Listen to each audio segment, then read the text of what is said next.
Hello guys. तो last video में हमने पढ़ा था कि फर्स्ट जनरेशन के जो कंप्यूटर होते हैं वो किस तरह से थे, कौन कौन से थे, एग्जाम में उनके क्वेश्चंस किस किस तरह से आते हैं। तो फर्स्ट जनरेशन को जो हम मानते हैं, वैसे हम नॉर्मली मानते हैं 1946 से 1956 तक। अब आपको कहीं अगर 59 मिलता है तो आपको इस पर जितना नहीं है, कुछ भी नहीं करना, क्योंकि ये इस तरह के क्वेश्चन आपके पास नहीं आने वाले कंप्यूटर से रिलेटेड। अब बात करते हैं, फर्स्ट जनरेशन था, सेकंड पे आते हैं अपन। फर्स्ट जनरेशन के लिए आपको पिछले वीडियो को देखना होगा। अब दूसरे में चलते हैं अपन सेकंड जनरेशन के। तो सेकंड जनरेशन जो थी, सेकंड जनरेशन ऑफ कंप्यूटर्स, क्योंकि अभी हम हिस्ट्री ऑफ कंप्यूटर्स पढ़ रहे हैं और उसमें है सेकंड जनरेशन। तो सेकंड जनरेशन थी 1956 से 1963 तक। अब इसमें क्या बदलाव हुए, मैंने आपको बताया भी था लास्ट वीडियो में भी कि हम बिल्कुल सटीक पॉइंट टू पॉइंट क्वेश्चन, मतलब जो एग्जाम में जिस तरह से बनते हैं वो हम यूज करेंगे। तो जैसे कि हमने देखा था कि फर्स्ट जनरेशन में हमारे पास वैक्यूम ट्यूब यूज होती थी सर्किट के रूप में। तो इसमें जो हुआ, वैक्यूम ट्यूब्स की जगह ले ली ट्रांजिस्टर्स ने, ट्रांजिस्टर। तो अब क्या आ गए, ट्रांजिस्टर। वैक्यूम ट्यूब की जगह ट्रांजिस्टर आए, और इससे आने से क्या हुआ कि कंप्यूटर का जो साइज बहुत एक कमरे के बराबर हुआ करता था वो बहुत छोटा हो गया। और तो वैक्यूम ट्यूब्स की जगह किसका यूज हुआ, ट्रांजिस्टर्स का। और अगर मेमोरी के रूप में बात करें तो पंच कार्ड्स का भी यूज हो गया था यहाँ पे, पंच कार्ड्स का। अब क्वेश्चन क्या बनता है कि पंच कार्ड को इन्वेंट किसने करा। पंच कार्ड को इन्वेंट किया था हमने, किसने, हरमन होलीरिथ। हरमन होलीरिथ ने पंच कार्ड का आविष्कार किया था, इन्वेंट किया था इसको। और इसके अंदर अगर मैं लैंग्वेज की बात करूं तो लैंग्वेज यूज होती थी असेंबली। ये अपन इसके बाद में जैसे हिस्ट्री खत्म होगी, हिस्ट्री ऑफ कंप्यूटर्स में आपको लैंग्वेज अलग अलग बताऊंगा कौन कौन सी लैंग्वेज होती हैं। तो असेंबली लैंग्वेज की अगर बात करें तो असेंबली लैंग्वेज होती हैं जैसे हमारे पास फोर्ट्रन, कोबोल, एल्गोल। अब इनकी फुल फॉर्म भी हमारे पास कई बार मैक्सिमम टाइम इसके क्वेश्चंस आते हैं। तो फोर्ट्रन की जो फुल फॉर्म होगी वो होगी फॉर्मूला ट्रांसलेशन। कोबोल की क्या होगी, कोबोल की होगी common business oriented language. ALGOL की होगी एल्गोरिथम लैंग्वेज। तो ये सारी लैंग्वेज जो यूज हुई वो सेकंड जनरेशन में यूज हुई। और सेकंड जनरेशन के जो मुख्य कंप्यूटर था वो था यूनिवाक 1108, सेकंड जनरेशन का था। हनीवेल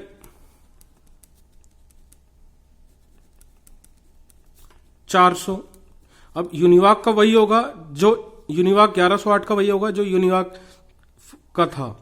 अब यूनिवाक का किस लिए था, कौन था, वो पिछले वीडियो में आप चेक कर सकते हैं।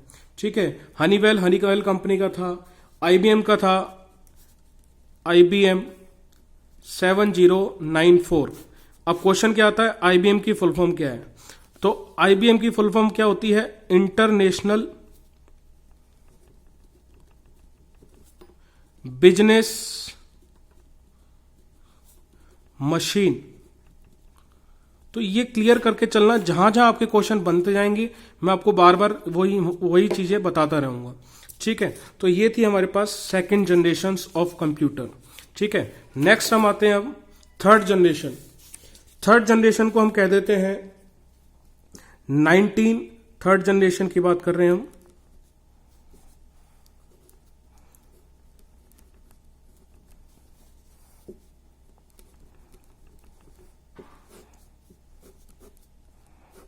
थर्ड जनरेशन हमारे पास आ गई थी 1964 से 1971 तक। अब इसमें क्या हुआ, इसमें हमारे पास जो सर्किट पहले सब फर्स्ट जनरेशन में था वैक्यूम ट्यूब्स था, सेकंड में ट्रांजिस्टर्स आए थे, इसमें आ गई हमारे पास आईसी। आईसी का मतलब क्या होगा, आईसी मतलब इंटीग्रेटेड सर्किट। मैं आपको फेल होने के कारण भी बताऊंगा और उससे पास होने वाले कारण भी बताऊंगा। अब अभी आपको क्लियर है, ये इंटीग्रेटेड सर्किट आईसी के फुल फॉर्म है, मैक्सिमम लोगों को पता भी होता है। लेकिन अगर एग्जाम की बात करें तो एग्जाम में हमारे को दिखता है इंटीग्रेटर या इंटीग्रेशन,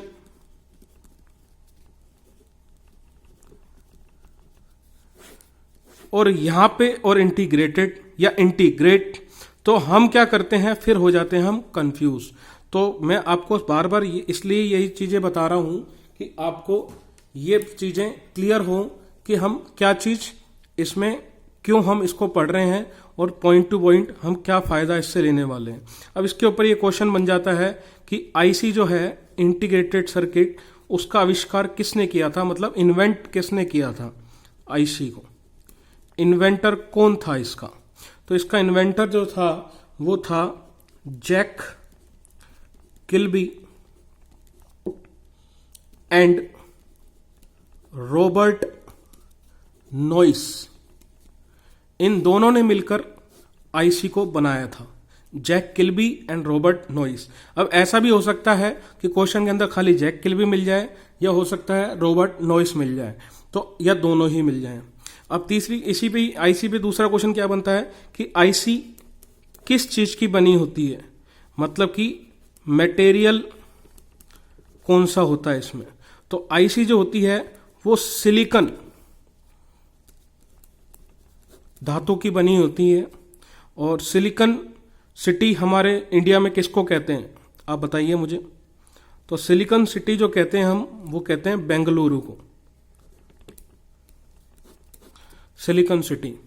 तो ये सारी चीजें हैं जो मैं आपको क्लियर, मतलब एक रिलेटिवनेस आपको इसमें मिलती रहेगी कि किस तरह से हम आगे चलने वाले हैं।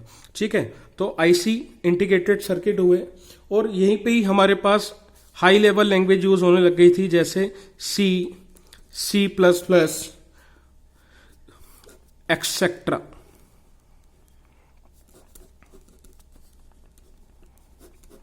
ठीक है, लैंग्वेज के ऊपर अपन आगे बात करेंगे। तो ये क्या था, थर्ड जनरेशन थी। अब बात करते हैं हम फोर्थ जनरेशन की। और इससे जब ये थर्ड जनरेशन में एक चीज हो रहा है कि जैसे ही थर्ड जनरेशन आई थी, कंप्यूटर का साइज बहुत ही छोटा हो गया था।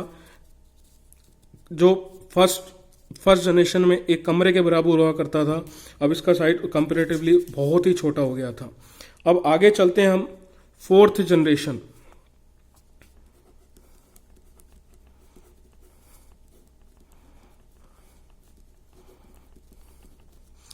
और फोर्थ जनरेशन को हम कहते हैं 1972 से 2010 तक।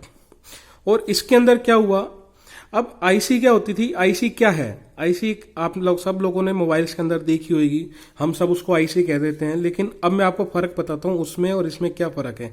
देखो ऐसे क्या होता था कि इस तरह से एक बॉक्स हुआ, और इस पे हमने छोटे छोटे प्रोग्राम्स बना के, इस तरह से हमने रजिस्टर्स लगा के इस पे हमने प्रोग्राम्स, ये हमने कंप्यूटर का साइज इस तरह से छोटा कर दिया। लेकिन अभी भी इसका साइज बड़ा था। तो क्या हुआ, ये तो हमारे पास अगर फॉर एग्जांपल आईसी हुई, तो इसको मैंने क्या करा कि इस तरह से छोटा करा, और ये जो अलग अलग थे इनको मैं और पास ले गया, और पास इस तरह से मैंने बनाने लग गया। तो यही चीज फोर्थ जनरेशन में हुई, मतलब थर्ड जनरेशन को इन्होंने करा एडवांस, और उसको क्या करा LSI मतलब कि लार्ज स्केल इंटीग्रेटेड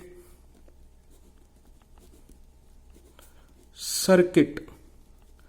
आपको जरूरत ही नहीं पड़ेगी रिवीजन की भी, अगर आप इसको ध्यान से एक एक चीज पढ़ते गए। LSIC हुआ, और दूसरा फिर इसी में ही और एडवांस हुआ VLSI। VLSI और सी का मतलब होता है सर्किट। ये क्या हुआ? वेरी लार्ज स्केल इंटीग्रेटेड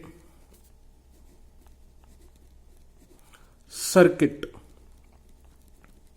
तो आपको क्लियर हो पा रहा होगा। तो ये सर्किट क्या हुआ? और ज्यादा छोटा हुआ और आपका मोबाइल बन गया। बहुत सारे ऐसी डिवाइस बन गई जो बिल्कुल हमारे मतलब कंप्यूटर ही है एक तरह से, और बिल्कुल हमारे हाथ के अंदर आ गया। क्यों? क्योंकि VLSI आ गई, LSI आ गई। ठीक है, तो ये था 4th जनरेशन में। ठीक है, और इसके अंदर फिर और चीजें आ गई थी। प्राइमरी मेमोरी आ गई थी, सेकेंडरी मेमोरी आ गई थी, स्टोरेज के लिए हार्ड डिस्क आ गई थी। ठीक है, हार्ड डिस्क को बोलते हैं हम HDD। HDD की फुल फॉर्म क्या होगी? Hard disk drive. क्लियर? अब बात आईसी का आविष्कार किसने किया था? आप सब लोगों को पता है, रॉबर्ट नॉइस और जैक किल्बी ने किया था।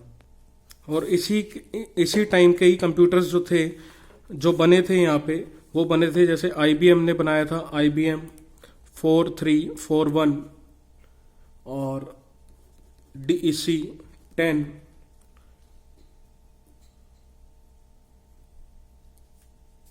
PUP 11। लेकिन आपको वही देखना है जो फेमस। अब देखो यहां पे एक और क्वेश्चन बना था कि फर्स्ट होम यूज्ड कंप्यूटर कौन सी कंपनी ने बनाया था? तो वो बनाया था IBM ने। ठीक है, और सबसे पहला ये बनाया था 1981 में। लेकिन आपके पास यही एक तो IBM की फुल फॉर्म आएगी, होम यूज कंप्यूटर आ सकता है। ठीक है, और आगे इसमें और सारी चीजें अपन डिस्कस करते चलेंगे। अब आपको एक कंफ्यूजन और भी क्रिएट हो जाएगा कि फिर माइक्रो प्रोसेसर का भी यूज हुआ। तो माइक्रो प्रोसेसर क्या है? माइक्रो प्रोसेसर एक तरह का सर्किट ही है जिसपे हम प्रोग्राम हमारे स्टोर्ड रहते हैं और हमारे जो प्रोसेसर हम कहते हैं। तो ये वही प्रोसेसर है, VLSI, LSIC माइक्रो प्रोसेसर ही इससे बनता है। मतलब 4th जनरेशन में हम माइक्रो प्रोसेसर यूज करने लग गए थे। ठीक है, नेक्स्ट चलते हैं हम 5th जनरेशन।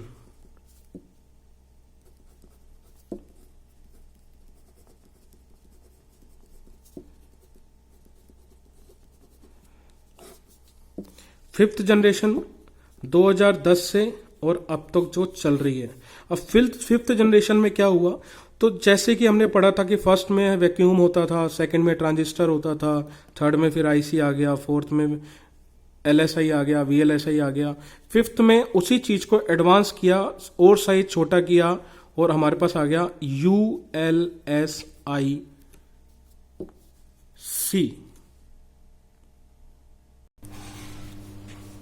तो 5th जनरेशन की जो हम बात कर रहे थे, तो 5th जनरेशन में क्या हुआ? ULSIC ultra large scale integrated circuit के फॉर्म में कौन सा हुआ? ULSIC। अब ये कौन से कंप्यूटर्स होते हैं? मतलब ये क्या हुआ है कि यहां पे आया ऑटोमेशन। ऑटोमेशन से मतलब क्या होता है? जैसे अभी आप देखते होंगे अमेजन अलेक्सा हो गया, गूगल का अलग वॉइस रिकॉग्निशन प्रोग्राम हो गया, या स्मार्ट वॉच हो गई। तो ये सारे क्या हैं कि हमारे पास ये 5th जनरेशन के ये कंप्यूटर्स हैं। तो ये इनका काम क्या हुआ कि इन्होंने कंप्यूटर के साइज को और ज्यादा छोटा कर दिया और धीरे धीरे क्या हुआ कि हम आर्टिफिशियल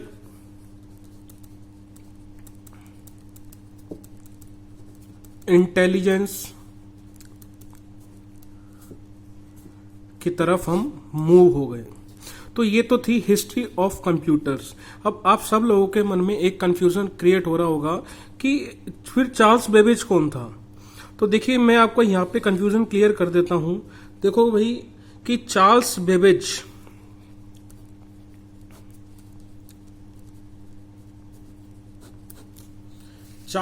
की अगर बात करें तो चार्ल्स बेबेज ने क्या करा था कि कंप्यूटर तो बनाया था लेकिन वो मॉडर्न कंप्यूटर नहीं था। मतलब कि 1871 में उसने बनाया था हमारे पास डिफरेंस इंजन, और 1822 और 1837 में 1837 में उसने बनाया था एनालिटिकल इंजन। ये दोनों चीजें इसने बनाई थी। आपसे सन नहीं पूछने वाले तो आपको याद करने की ज्यादा जरूरत भी नहीं है। चार्ल्स बेबेज ने बनाए थे ये दोनों चीज, और इसलिए इसको, और यहीं से इवोल्यूशन स्टार्ट हुआ कंप्यूटर का, तो इसलिए बोलते हैं इसको फादर ऑफ कंप्यूटर। लेकिन मेरा अभी आपसे एक क्वेश्चन ये है कि फादर ऑफ मॉडर्न कंप्यूटर फिर किसको बोलेंगे? अगर आपको पता है तो आप इसका आंसर कमेंट बॉक्स में दीजिए सबसे पहले तो, और फिर देख के फिर आप इसका आंसर यहाँ पे मैच कीजिएगा कि आपका आंसर सही है या गलत है। लेकिन फर्स्ट आप कमेंट बॉक्स में आंसर इसका दीजिए तो अगर आपको पता है तो इसका फादर ऑफ मॉडर्न कंप्यूटर जो था वो एलन ट्यूरिंग को कहा जाता है। अब यहाँ क्वेश्चन मैंने आपको शुरुआत में ही बताया था कि हम जो पढ़ने वाले हैं वो पॉइंट टू पॉइंट पढ़ेंगे, तो आपको क्लियर है कि Alan Turing father of modern computer and father of computer is Charles Babbage. Both are different, so that आपको ये चीज क्लियर करके चलनी है, और हर एक बच्चे का क्वेश्चन क्लियर करते हुए हम आगे सिलेक्शन लेंगे। मतलब कि अगर मैं बार बार ये कह रहा हूं कि अगर 15 क्वेश्चंस हैं तो 15 क्वेश्चंस के अगर पटवारी की बात करें तो 30 मार्क्स बहुत वैल्यू करते हैं, और अगर बैंक की बात करें तो भी ये मेरिट बनाने में हमारी बहुत हेल्प करते हैं। तो ओवर कॉन्फिडेंस में नहीं आना, बस इन क्वेश्चंस को आप पढ़ते रहो, धीरे धीरे आपके सारे कंसेप्ट मैं क्लियर करता रहूंगा। Thank you. नेक्स्ट वीडियो में हम मिलते हैं आगे और चैप्टर्स के साथ।